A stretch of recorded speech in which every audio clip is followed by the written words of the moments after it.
This is Jenn Snyder Gibson, and we're coming to you live from the Brand Builder Studios in Charlotte, North Carolina with the Breakfast Club Beat.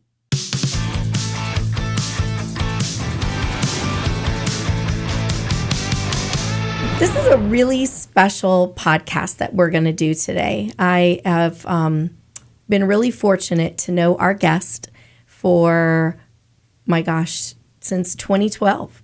And her name is Holly Gainsboro. She is the creator and founder of Golden Heart Grief Support and Education.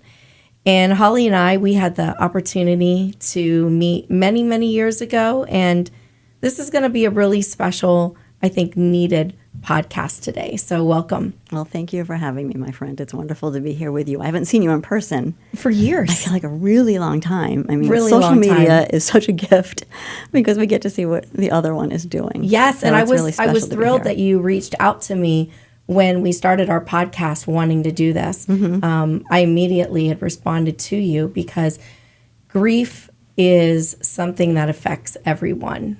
And I feel like I am in a season of life right now where I've got a lot of people that I care and love so deeply that are in some really, really challenging grief times. And as we both know, we've gone through some really ugly grief over the years. And I just felt like now's the time to do this. And so welcome. Thank you. Yeah. It is. You know, we are all grieving something. So absolutely. And as we'll talk about, grief shows in so many different ways, right? So why don't you tell everybody kind of how your journey started with Golden Heart? Thank you. I will. So February 12, 2009, my late husband, Stephen Gainsboro, was diagnosed with glioblastoma, which is a terminal and incurable brain tumor. That was when my grief began. Mm-hmm. And we'll talk a little bit about anticipatory grief and non-death loss grief. When he died 22 months later is when a different kind of grief creeped in for me. And the loss of Stephen was devastating and agonizing. I have two kids. So at the time they were 13 and 17. So I'm raising teenagers and I'm grieving the death of my life partner. And I found myself over time, and not that much time, being pulled to support other people.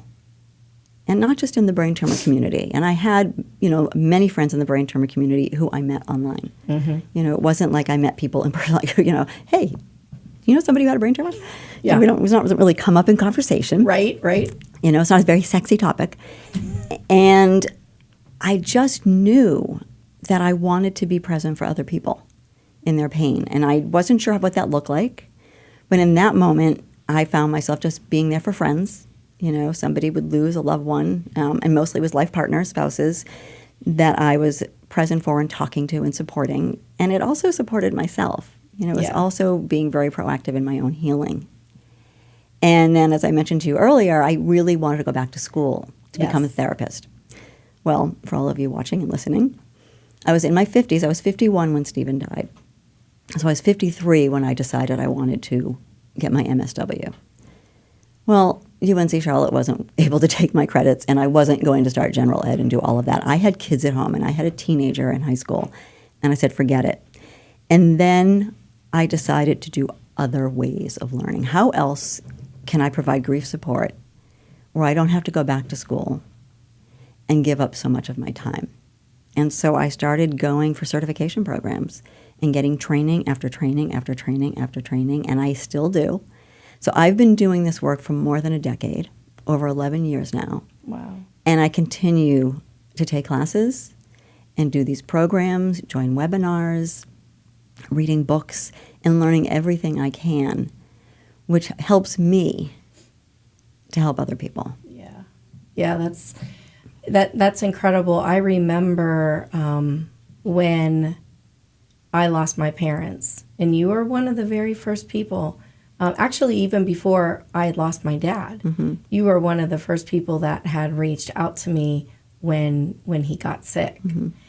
And I remember when I was going through my own grief counseling, one of the things I said on the very first day to my counselor was, I want to be able to get to a place where I can help people that I care about down the road. I said, I don't know when that's going to be, but I hope that I can get there.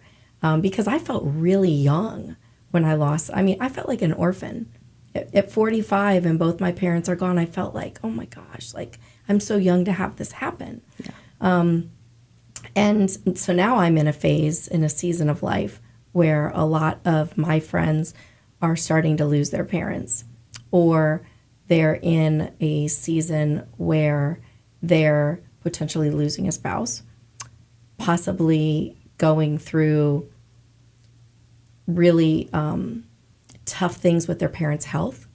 And so, like you said, there's all different kinds of phases of grief. And having someone like yourself that can help kind of coach people on how to experience all of those phases, I think is just invaluable. Thank you. I remember when both your parents died. I remember when your mother died and how devastating, and then when your father. Mm-hmm. And one of the first things I remember saying, I messaged you and said, just be gentle with yourself. Be kind to yourself, which is a really hard concept for someone who's grieving because there's so much to do.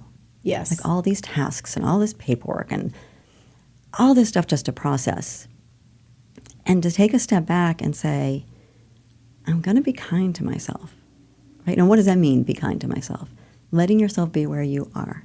Yeah, absolutely. Like taking that pause and letting yourself feel all the feelings. Because grief is not an enemy. No. Grief is just a human response and a natural response to loss. And to a lot of love. And it's the expression of what I would say, and sometimes relationships are not great relationships. Right. Sometimes we're grieving the death of a less than loved one. Yeah. But there's still grief there. The intensity may be different. Right? We never compare our losses. But the intensity for each loss may be different, right? So the loss of Stephen for me, for example, that intensity is bigger than this room. Mm-hmm. The loss of my mother is very intense as well, but it's not as intense as the loss of my spouse. Mm-hmm. My father died before years next month, and he died from COVID. That was a very devastating, traumatic. Yes. I mean, that COVID pandemic time. COVID loss is a whole other experience for people. Yes. My mother's death, she died of old age. I joke around that my daughter, Liana, when my mother was dying, said, this is like the least traumatic death we've ever experienced as a family. I said, it's it like really you got a scorecard. It really is. Yeah. I mean, I was heartbroken. And when you said you feel like an orphan when your father then died, now you have no parents. I remember saying to my brother as our mother was dying, I said, we're going to be orphans. Like, who's going to adopt us? Right. who's going to raise us? Isn't that such a... and I'm in my 60s. Yes. As grown middle-aged adults, isn't that such an interesting thought process to have when you feel like I'm an orphan? When you have your own family and your own teenage kids at the time. Yeah, it's like crazy. It's crazy. So what are some of the things when you first... Well, let's step back for a minute. Tell everyone a little bit about the unique niche that you have found in your grief counseling that you haven't seen anyone else doing. Okay. So when I first started out doing this in 2014... I wanted to help all the grievers. I want to help all the grievers. I feel bad for everybody. Because grief, and if you're grieving, and we all are, like I said, it's very isolating. Right? You feel very alone. Does anybody really understand? Does anybody see me? And so I wanted to help everybody. I wanted to help job loss, relationship breakup, divorce, death, whatever it was. And I found that as time went on, it got harder and harder. Because the people that were pulled to me, I was also pulling in. Mm-hmm. So my niche now, just for one-on-ones, is women who have lost a loved one to a brain tumor or are caring for a loved one with a brain tumor. And why do I work with people who are caring also? Not just a death, but a non-death loss. Because as soon as your loved one is diagnosed with something, that is when your grief begins. Like I said before, February 12, 2009. Is when my grief began. Yeah, and I think that's really important to share because for me, I remember my mom was home on hospice. My sister was at the apartment with her. I had taken my dad. My dad had been perfectly healthy. No issues of any type. And he woke up head to toe yellow. And I took him into the hospital, and I'll never forget that moment where a doctor comes in and tells you your dad has stage 4 pancreatic cancer, and you're in that hallway all alone. You know your mom's home dying. Now your dad's going to die. And you're just there. Like, it was the most helpless feeling, because that was the moment. I think for me, that moment and that day was tougher than the day that he passed away. When I can really kind of look through it all. I mean, because that's the day you know it's going to happen. Like, there's no getting around this. Like, you know they're not going to survive. Mm-hmm. So that's called anticipatory grief. Oh, that I never even knew it had a name. Most people don't. Mm-hmm. And that's why I do the work I do, especially with care partners. Because as soon as you get that diagnosis, you hear about that diagnosis, you're now in anticipatory grief. So what's anticipatory grief? The anticipation. What is life going to look like? How long do they have? It's all of the uncertainty, all those dreams, hopes, and expectations of what life was supposed to look like, the path you were on, whether it's with a parent, it's with a spouse, a child, a friend, right, a sibling, whomever that person is that has now been or yourself diagnosed with an illness. You have now gone into this grief place. You know, and I don't do stages of grief, and we can talk about that if there's time. I'll talk about why I don't. But there's sort of this timeline. And anticipatory grief is the first piece of that timeline, the diagnosis of an illness. And it's not just that, but there are so many non-death losses, you know, job loss. Sure. You know, if you know your company's going to be having layoffs. Right. You know, you're already anticipating that. But we're going to talk about illnesses. So that anticipation is very heavy, and people don't understand what it is. And people on the outside looking in may say to you, but Jenn, he's here now. What are you so upset about? Yeah, so how do you handle that? How do you counsel someone to handle that? It's a great question. I can tell you, so I can remember when Stephen was diagnosed. I'll share a quick story. And he had his first awake craniotomy, and he was doing well. He was doing well. And yet he still had, right, an incurable disease. Right. And I remember friends coming over, and I was alone with my friend. Stephen had gone out with the husband for a second to take the kids to a party or something. And I started to cry. Mm-hmm. It was like that moment where I could just let down. Yeah. And the first thing she said to me was, "Oh, don't cry, he's doing so well." And my first thought was, okay, you're not my safe person. Wow. You're not going to be the person I can do this with. Mm-hmm. So even though somebody may be doing well, even though they're still here, the pain is real, the fear is real, the exhaustion is real, right? As a caregiver. Yeah, absolutely. It is exhausting. And to hear those words, your father has pancreatic cancer, how can you not grieve that? Right. Right? You're grieving the future Sure. with your father. So when somebody says to you, oh, and I call this bright siding. I mean, I didn't term it bright siding, this toxic positivity, which is the at least, they're still here. Oh, but he's here, you should be so happy. Or they need you to be strong for them, and all of these things. If it's a safe person and you feel comfortable, thank you so much. This is really hard for me. Yeah, that's and I am grieving. But they don't want you to be sad. You think that's because people are just uncomfortable in those moments?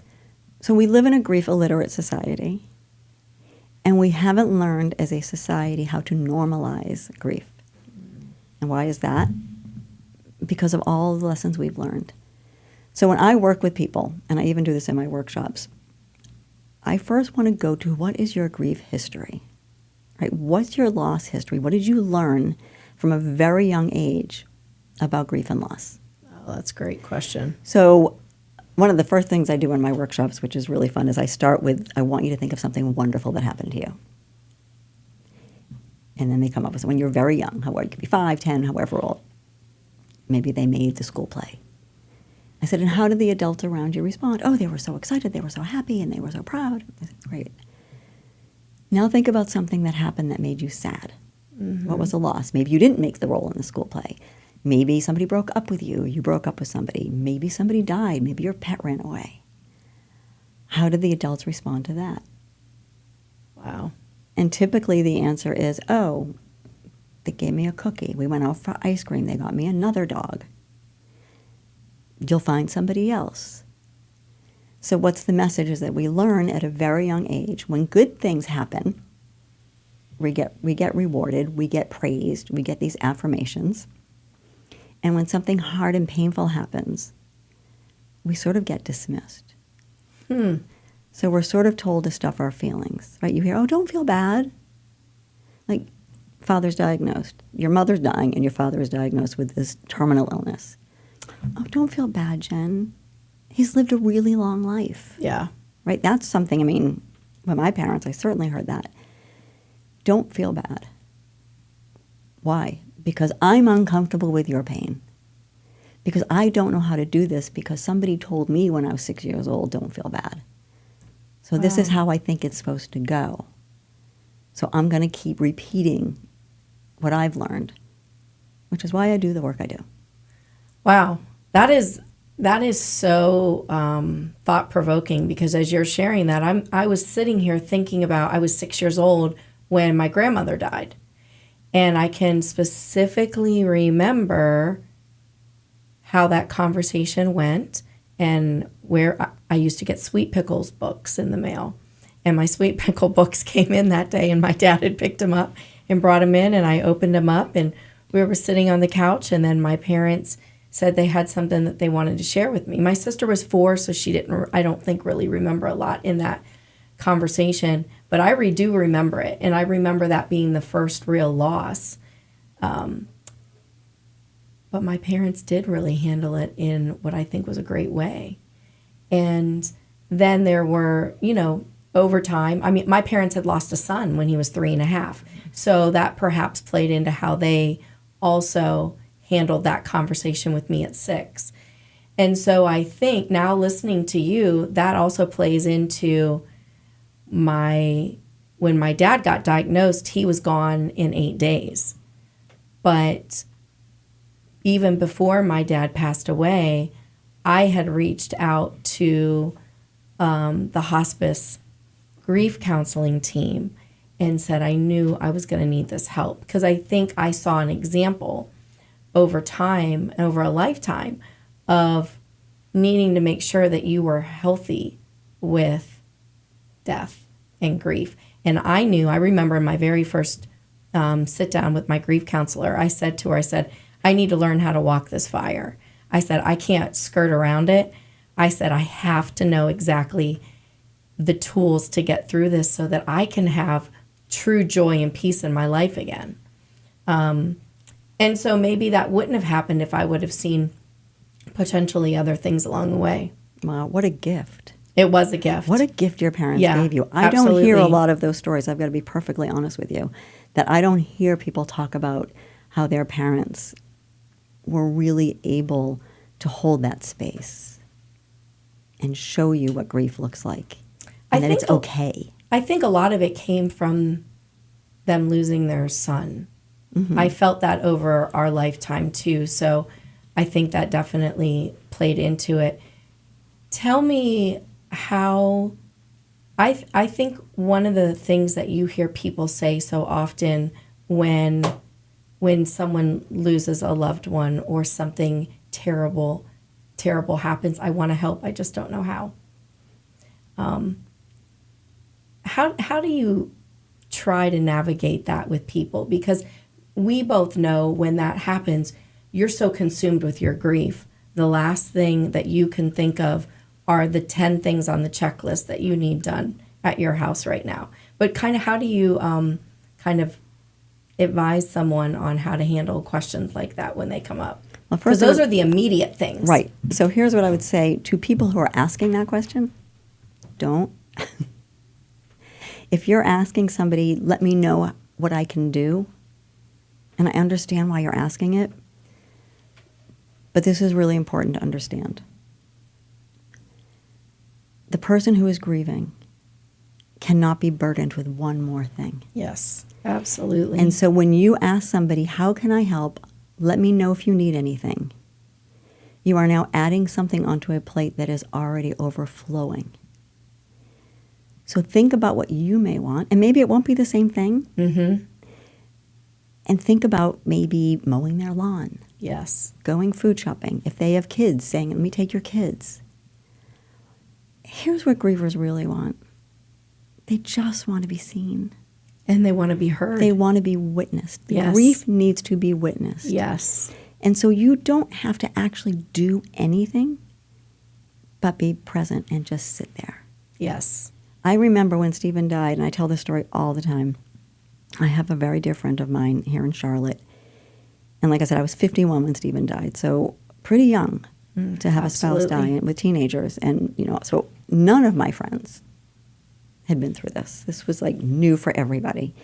And I remember her emailing me or texting me, and she said, none of us have been through this.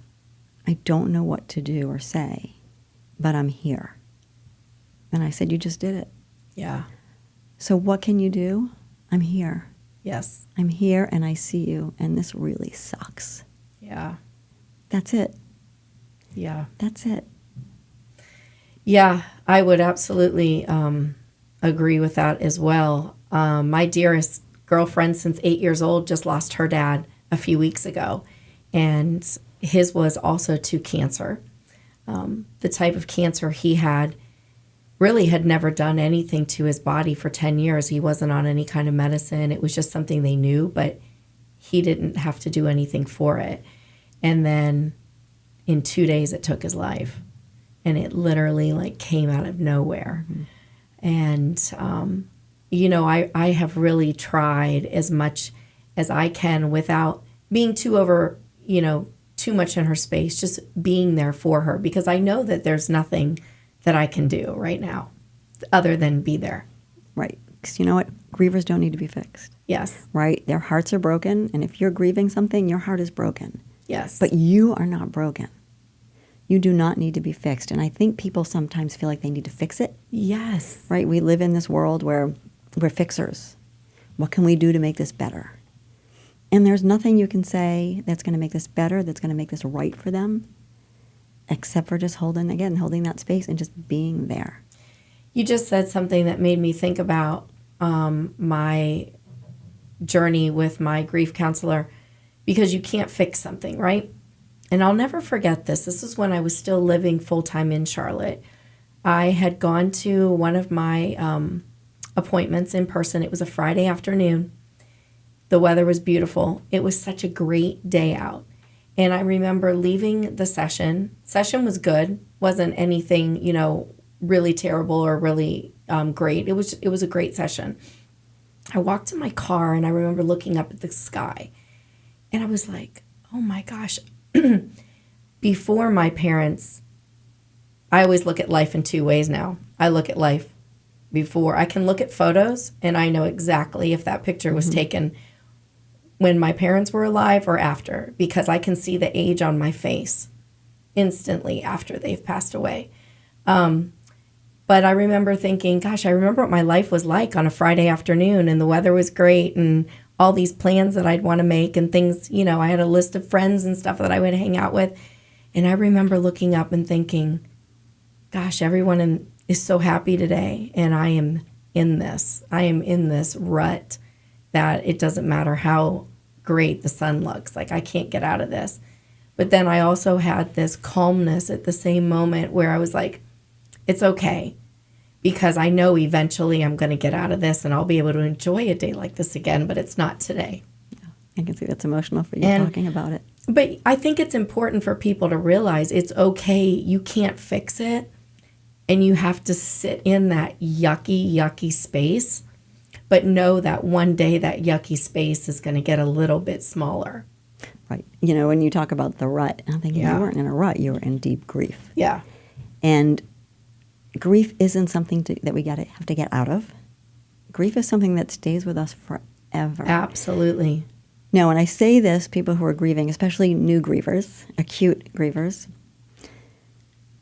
who tend to panic when I say we will grieve forever. Grief doesn't end. Like, oh, if I have to feel this way forever, I don't know what I'm going to do.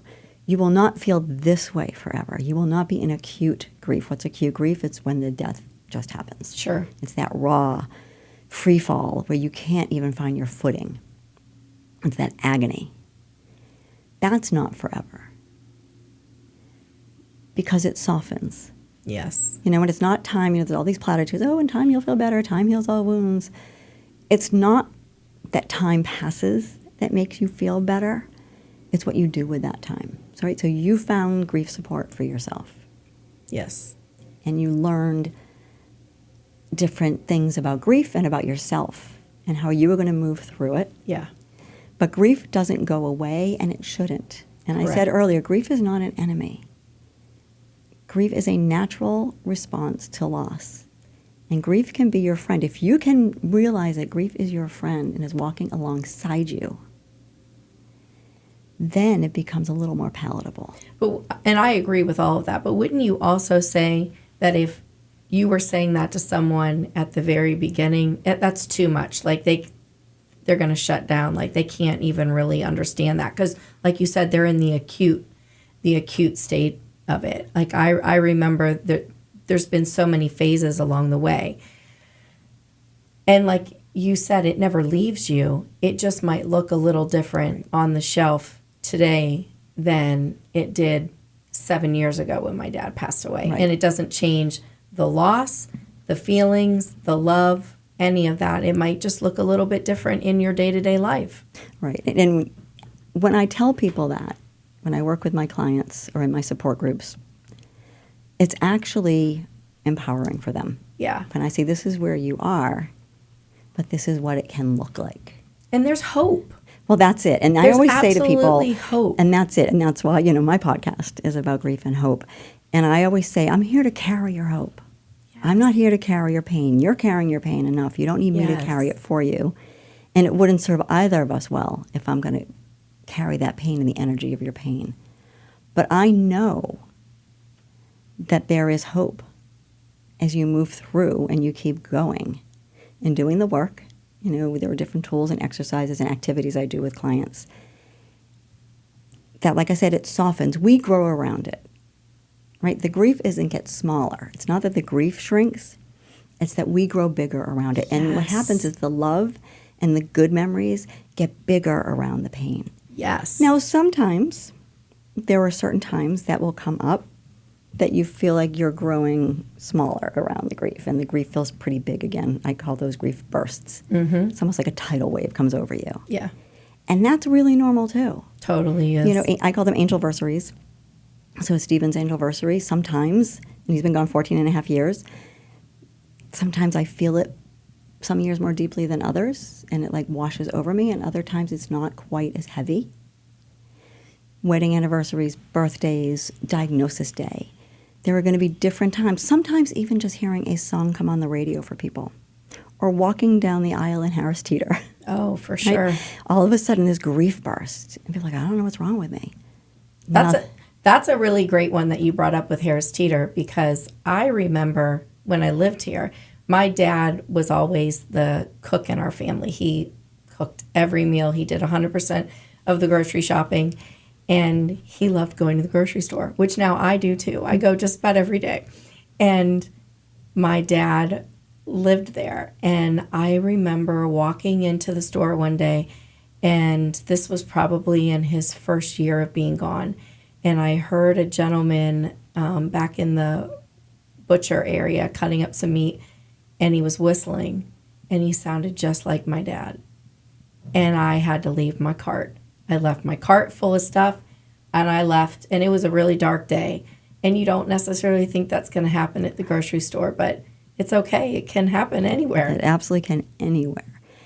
And that's normal. You know, I hear people will say sometimes, I was doing so well, and then all of a sudden, I don't know what's wrong with me. Yeah. And I had somebody join a support group once and said that. And I said, you're still doing well. Yes. Your grief is just asking to be heard. We don't regress. No. in our grief. So some people feel like, oh my God, I'm taking all these steps forward and now I'm taking a giant step back. No, you're not. Your grief is just asking to be experienced and felt. And so if people say, what's wrong? You know, a person's been gone X amount of time. I'm just feeling griefy today.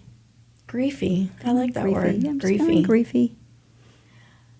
I've really enjoyed having you join us today. I am hopeful and I'm prayerful that there will be so many people that hear this and hear a little nugget of something that you have shared that will help them in wherever they are in a tough, dark time in their life. And it's really great when you can sit here, have a conversation about such a dark, tough thing that people go through and know that there's hope on the other side. Yeah. And to know that you really can really be okay. You will be okay. Yeah. You will be okay. The road might look really crazy to get there. You know what? You got to run into the storm. Yeah, absolutely. And you got to put the work in. You got to run into it. You can't run away from it. People do try to run from their grief. Do. And it's going to come back and it's going to find you. And then it's going to bite you. Yeah. And so you need to run toward it and let it be and feel all the feelings and write about them. Journal. Do some movement. Yes. Meditate. Yes. Do what you need to do that works for you. Yeah. Right? Because no two people are going to grieve the same. No. But let yourself feel the feelings. You deserve that, and so does your loved one. Yes. Oh, this was great. I love that. Thank you. Thank you. This was awesome.